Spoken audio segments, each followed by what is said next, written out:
Dear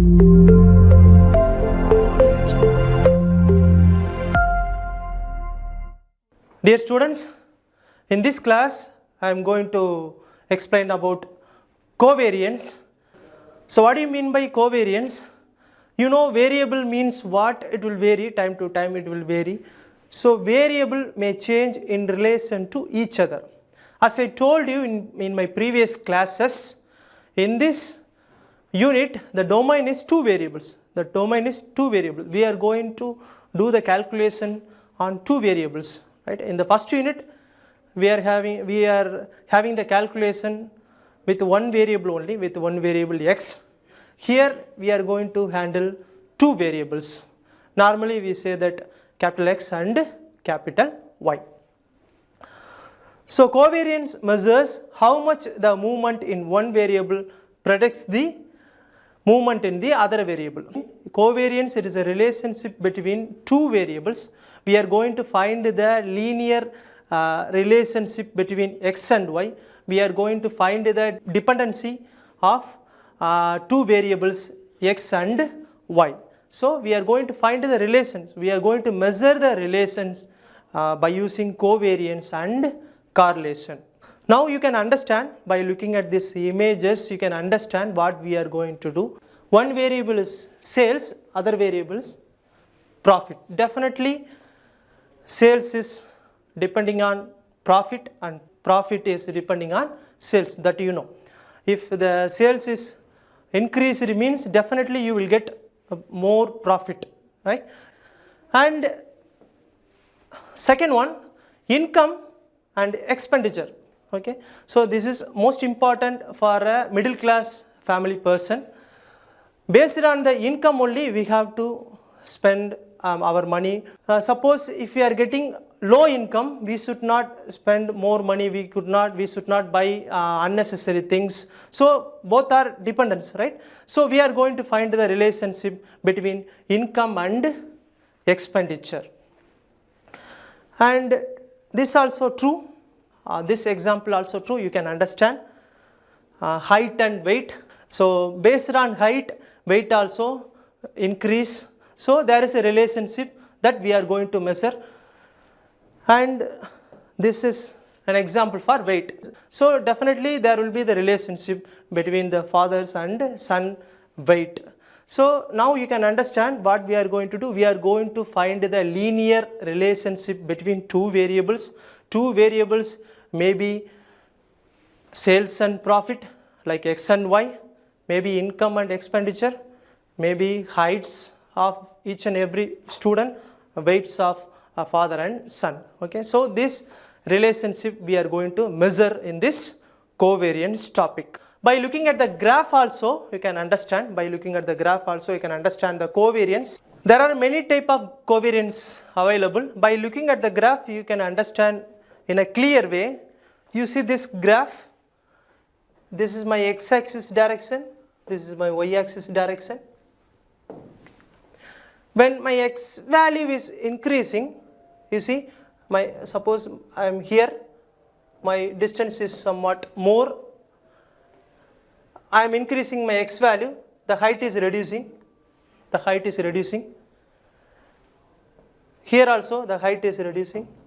So when x is increasing, my y value is decreasing, right? So what is the name of that one? Large negative covariance. We will call that one as negative covariance, right? When the value of x is increased, if we are getting the reduced y value, then that data belongs to negative covariance. If you measure the covariance, you will get negative covariance for that data. Here you see there is no relation at all. Right?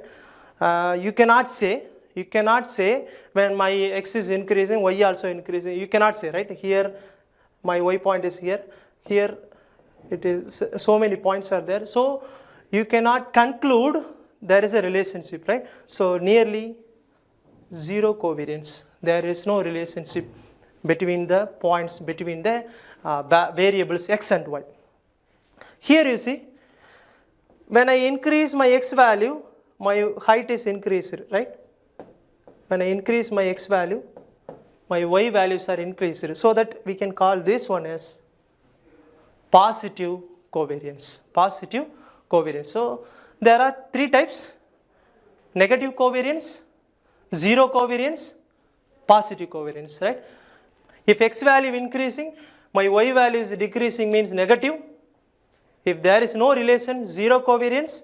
If x value increasing, y also increasing, means positive covariance. Now we are going to measure that covariance value. Now we are going to measure the covariance value. This is the formula for you. Covariance of x comma y is equal to summation xi yi divided by n minus summation xi by n into summation yi by n. So this is the formula is given to you. So I am considering n number of ordered pair values, n number of values, okay. I am going to consider n number of pair values, xn comma yn. So this is my formula. This is no need actually. If you remember this formula, that is enough. If you remember this formula, that is enough. So covariance of x comma y, you can use this formula and this formula also. 1 by n summation n equal to 1 to n xn minus x bar into yn minus y bar. In terms of expectation also, you can write this formula. Expectation means what? Average. Expectation means what? Expectation of x means average value of x. How can you denote average value of x? Summation xi divided by number of values. Summation xi divided by number of values. So E of x is nothing but summation xi by n. E of y, average of y, how can you write? Summation yi divided by n. Then E of xy, average of product of two variables. Average of product of two variables, E of xy. So how can you write? Summation xi yi divided by n. We are going to find the arithmetic mean for product of two variables xi and yi. So if you substitute all these values, you can reach this formula. Covariance of xy is equal to, you can compare this and this, you can get that formula. Now let us see one example. Calculate the covariance of the following points, following pairs. We will be given points as a pair value of observations of two variables, okay, two variables x and y. Normally you can consider x and y. So this is my x1 comma y1, x2 comma y2. In this way you can consider. So how many pairs are given to you? There are 6 pairs. Okay, so n is equal to 6. Okay, how many pairs are given to you? 6 pairs are given to you. So what are all the values I need? I know the formula.